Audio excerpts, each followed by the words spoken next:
മഴത്തോരു മുമ്പയുടെ പുതിയൊരു വിശേഷത്തിലേക്ക് എല്ലാവർക്കും സ്വാഗതം. അങ്ങനെ ബാലചന്ദ്രൻ കൃഷ്ണമോളെയും കാറിൽ കയറ്റിക്കൊണ്ട് അവിടെ നിന്നും പോകുന്നു. പുറത്തേക്ക് ഇറങ്ങുന്ന സമയത്ത് വണ്ടിക്ക് കുറുകെ നമ്മുടെ രാജീവൻ കയറി നിൽക്കുന്നുണ്ട്.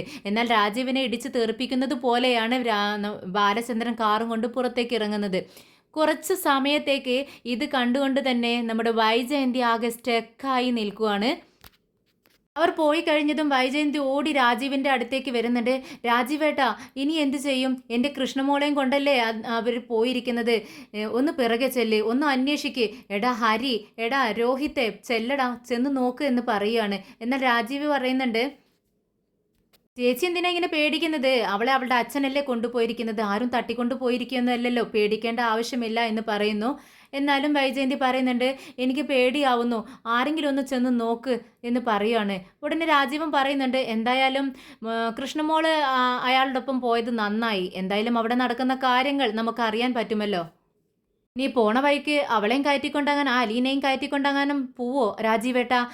അയാളെന്ന് ചോദിക്കുകയാണ്. ഉടനെ രാജീവൻ പറയുന്നുണ്ട്, ഏയ് അതിന് സാധ്യതയില്ല, അവൾ എപ്പോഴോ സ്ഥലം വിട്ടു കാണും. ഇനി അവളെയും കയറ്റിക്കൊണ്ട് അയാൾ ഈ വീട്ടിലേക്ക് കയറി വന്നാൽ അവിടെ പടിക്ക് വെച്ച് തന്നെ തടഞ്ഞോളണം.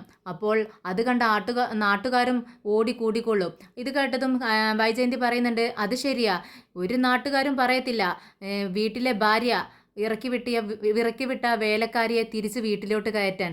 അതിനെ നാട്ടുകാർ എതിർക്കുക തന്നെ ചെയ്യും എന്ന് പറയുമ്പോൾ അത് ശരിയാ നീ പറഞ്ഞതെന്ന് രാജീവനും പറയുന്നു. ഉടനെ തന്നെ വൈജയന്തി പറയുന്നുണ്ട്, രോഹിത്തെ, എന്തായാലും നീ ഒന്ന് ചെല്ലടാ രോഹിത്തെ, ഒന്ന് അന്വേഷിക്ക്. അത് കേട്ട് രാജീവനും പറയുന്നുണ്ട്, ശരിയാ, നിങ്ങൾ രണ്ടുപേരും ഹരിയം കൂട്ടി രോഹിത്തെ നീ ആ ബൈക്ക് എടുത്ത് ഒന്ന് ചുറ്റിക്കറങ്ങി വാ.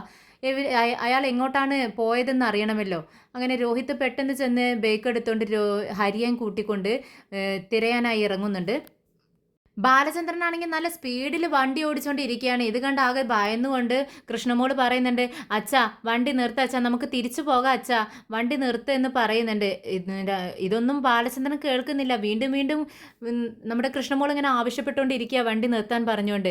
ഉടനെ ബാലചന്ദ്രൻ ചോദിക്കുന്നുണ്ട്, എന്താ നിനക്ക് പേടിയാവുന്നുണ്ടോ, നിനക്ക് തിരിച്ചു പോണോ എന്ന് ചോദിക്കുക. അതുകൊണ്ടല്ല അച്ഛാ, അച്ഛന് വെയ്യാണ്ടിരിക്കുകയല്ലേ, നിനക്കെന്നോടൊരു വാക്ക് പറയാമായിരുന്നില്ലേടി, അവർ വന്നിട്ടുണ്ട് എന്നൊരു വാക്കെന്നോട് പറയാമായിരുന്നില്ലേ?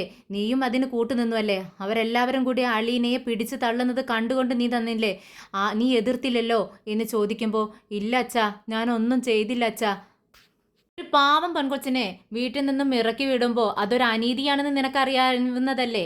അങ്ങനെ ഒരു അനീതിക്ക് കൂട്ടുനിന്നു എന്ന് പറയുമ്പോൾ അത് തെറ്റ് തന്നെയല്ലേ എന്ന് ബാലചന്ദ്രൻ ചോദിക്കുമ്പോൾ കൃഷ്ണമോള് ബാലചന്ദ്രനെ ഇങ്ങനെ നോക്കുവാണ്.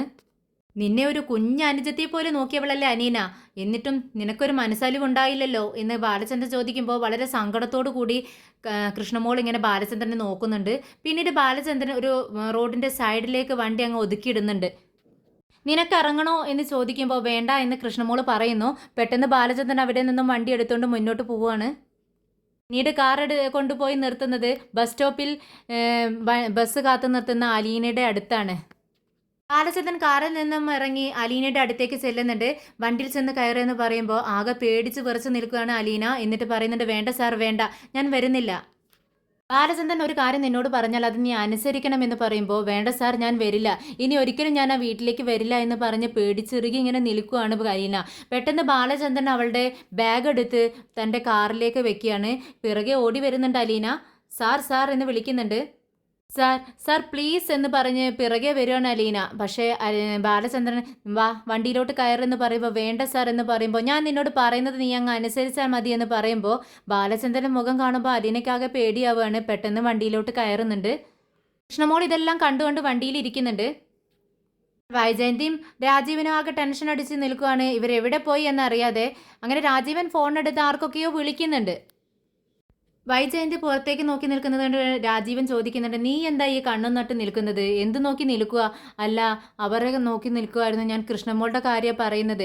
ഇത് കേട്ടത് രാജീവൻ പറയുന്നുണ്ട്, പോയവർ പോയ വഴിക്ക് ഇങ്ങ് വരും, അല്ലാതെ എവിടെ പോവാനാ? കൃഷ്ണമോളുടെ കാര്യം തന്നെയാണ് ഞാനും പറയുന്നത്. അവൾ സ്കൂളിലൊക്കെ പോകാനുള്ളതല്ലേ, അവളിങ്ങ് തിരിച്ചു വരും, എവിടെയും പോവത്തില്ല, നീ ധൈര്യമായിട്ടിരിക്കേ. എന്നോടുള്ള വാശിക്ക് ചിലപ്പോൾ ബാലചന്ദ്രൻ അവളുടെ പഠിപ്പ് മുടക്കും. അങ്ങനെ ചെയ്യോ? അതിനുള്ള ധൈര്യം അയാൾക്കുണ്ടോ? ഏയ്, അങ്ങനെ എനിക്ക് തോന്നുന്നില്ല. എന്തായാലും അലീനയെ കാണാൻ അയാൾക്ക് പറ്റിയിട്ടില്ല. പറ്റിയിരുന്നെങ്കിൽ ഈ നേരം കൊണ്ട് അലീനയും കൊണ്ട് അയാൾ തിരിച്ചു വന്നേനെ. അപ്പോഴേക്കും രോഹിത്തും ഹരിയും ബൈക്കിൽ അങ്ങോട്ട് വരുന്നുണ്ട്. രാജീവൻ ചോദിക്കുന്നുണ്ട്, അത് അവനെ കണ്ടോ? ബാലചന്ദ്രനെ കണ്ടോന്ന് ചോദിക്കുന്നുണ്ട്. ഇല്ല, ഞങ്ങൾക്ക് കാണാൻ പറ്റിയില്ല. ഞങ്ങൾ ബസ് സ്റ്റാൻഡിലും റെയിൽവേ സ്റ്റേഷനും എല്ലാം അന്വേഷിച്ചു, പക്ഷേ ആരെയും കാണാൻ പറ്റിയില്ല എന്ന് പറയുന്നുണ്ട്. എന്നാലും ബാലചന്ദ്രൻ ഇത് എവിടെ പോയി എന്നിങ്ങനെ താടിക്ക് കൈ കൊടുത്തോണ്ട് നമ്മുടെ വൈജയന്തി ഇങ്ങനെ ചോദിക്കുന്നുണ്ട്. ബാലചന്ദ്രൻ കാർ ഓടിച്ചിങ്ങനെ പോയിക്കൊണ്ടേ ഇരിക്കുകയാണ്. ഇത് കണ്ടിട്ട് കൃഷ്ണമോൾ ചോദിക്കുന്നുണ്ട്, അല്ല അച്ഛൻ നമ്മൾ വീട്ടിലോട്ടല്ലേ പോകുന്നത്? ഏതൊക്കെയോ വഴിയിലൂടെ ഇങ്ങനെ ബാലചന്ദ്രൻ ഇങ്ങനെ വണ്ടി ഓടിച്ച് പോകുന്നുണ്ട്. അപ്പോൾ ഉടനെ ബാലചന്ദ്രൻ പറയുന്നുണ്ട്, ഇല്ല നമ്മൾ വീട്ടിലോട്ടല്ല പോകുന്നത്. പിന്നെ എങ്ങോട്ടാ? ഇതാ മുത്തശ്ശിക്കുള്ള ഭക്ഷണവുമായി റൂമിലേക്ക് വരുന്നുണ്ട്. മുത്തശ്ശിക്കുള്ള ഭക്ഷണം ഇതാമെന്ന് പറയുന്നുണ്ട്.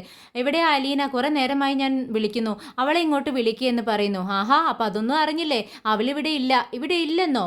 ആ, ഇവിടെ ഇല്ല, അവൾ പോയിട്ടില്ലല്ലോ. രാവിലെ അല്ലേ വീട് പൂട്ടിയിട്ടിരിക്കുകയാണ്, അവൾക്ക് പോവാൻ പറ്റത്തില്ല എന്നൊക്കെ പറഞ്ഞത്. പിന്നെ അവൾ എവിടെ പോവാനാ?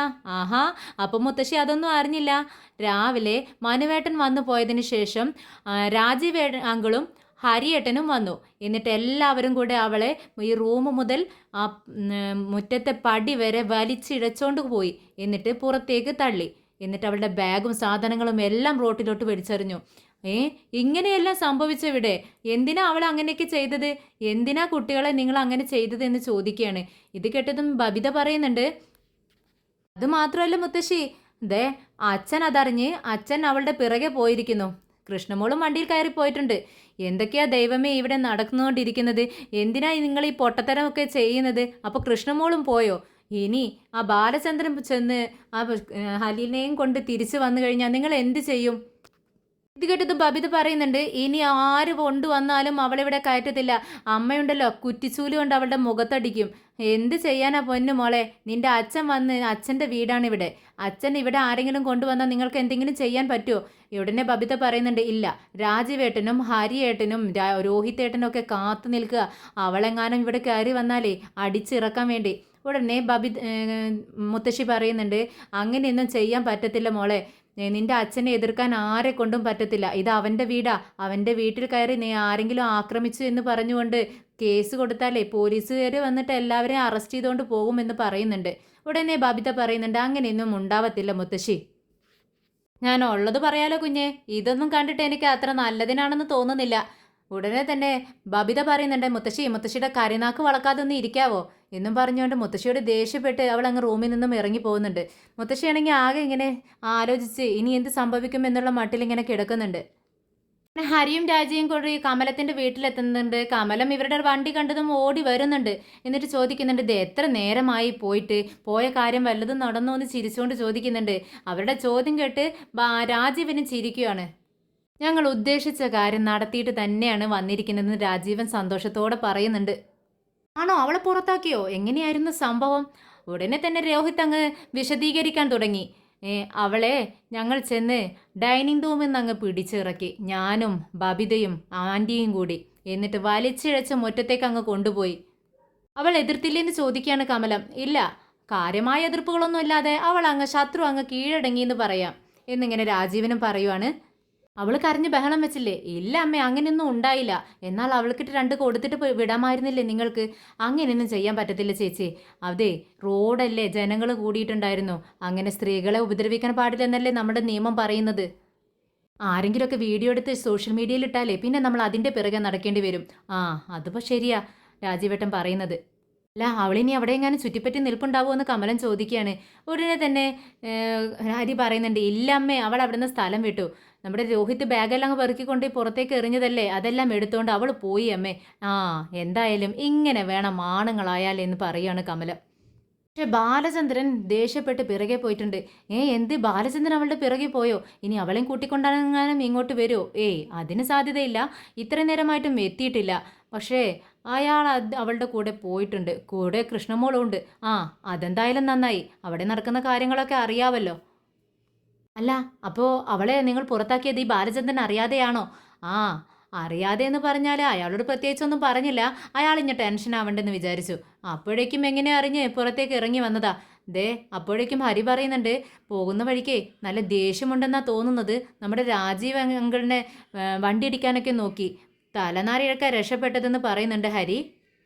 ശരി, ഞാൻ നിങ്ങൾക്ക് ചോറ് വിളമ്പാം, കൈ കഴുകി വാ എന്ന് പറഞ്ഞുകൊണ്ട് കമലം കിച്ചണിലേക്ക് പോകുന്നുണ്ട്. ഒരു സ്ഥലത്തെത്തിയപ്പോൾ നമ്മുടെ ബാലചന്ദ്രൻ കാർ അങ്ങ് നിർത്തുന്നുണ്ട്. ഇറങ്ങുക എന്ന് രണ്ടുപേരോടും പറയുമ്പോൾ രണ്ടുപേരും പോയി ചുറ്റുമൊക്കെ നോക്കിക്കൊണ്ട് നമ്മുടെ അലീനയും കൃഷ്ണമോളും വണ്ടിയിൽ നിന്നും ഇറങ്ങുന്നുണ്ട്. കിറ്റെല്ലാം എടുക്കുന്നുണ്ട്. കൃഷ്ണമോൾ ചോദിക്കുന്നുണ്ട്, ഇത് എവിടെയാ അച്ഛാ നമ്മൾ? ആ, ഇതേ ഒരു റിസോർട്ടാ, നിങ്ങൾ അകത്തേക്ക് വാ എന്നും പറഞ്ഞുകൊണ്ട് മുന്നോട്ട് നടക്കുന്നുണ്ട് ബാലചന്ദ്രൻ. അങ്ങനെ ബാലചന്ദ്രൻ റിസോർട്ടിലെ അകത്തേക്ക് കയറുന്നുണ്ട്. അവരൊരു ഫോം ഫില്ല് ചെയ്യാൻ വേണ്ടി കൊടുക്കുകയാണ് രാജീവൻ ബാലചന്ദ്രൻ്റെ കയ്യിൽ. ബാലചന്ദ്രൻ ഫോം ഫില്ല് ചെയ്തുകൊണ്ടിരിക്കുമ്പോൾ കൃഷ്ണ ഡോട്ടർ എന്ന് എഴുതിയിട്ടുണ്ട്. അതിന് താഴെ അലീന ഡോട്ടർ എന്ന് എഴുതുകയാണ്. ഇത് കണ്ടതും നമ്മുടെ ഇതെല്ലാം ശ്രദ്ധിച്ചുകൊണ്ടിരിക്കുകയാണ് കൃഷ്ണമോള് ചോദിക്കുന്നുണ്ട് ബാലചന്ദ്രൻ്റെ മുഖത്ത് നോക്കിക്കൊണ്ട്, ആണോ? ആ, പിന്നെ അല്ലാണ്ടേ എന്ന് പറയുകയാണ് ബാലചന്ദ്രൻ.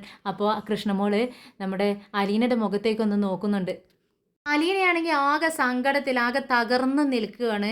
എന്ത് ചെയ്യണമെന്ന് അറിയുന്നില്ല. ബാലചന്ദ്രൻ കൊടുക്കുന്ന കീക്ക് ചലിച്ചുകൊണ്ടിരിക്കുന്ന ഒരു പാവയെ പോലെ ഇങ്ങനെ ഇരിക്കുകയാണ്. ബാലചന്ദ്രൻ വിളിക്കുന്നു, അവൾ അതിനു വഴി അദ്ദേഹത്തിൻ്റെ പിറകെ ഇങ്ങനെ നടക്കുന്നു എന്ന് മാത്രമേ ഉള്ളൂ. എന്ത് ചെയ്യുന്നു എന്ന് പോലും അവൾക്കൊരു ബോധമില്ല.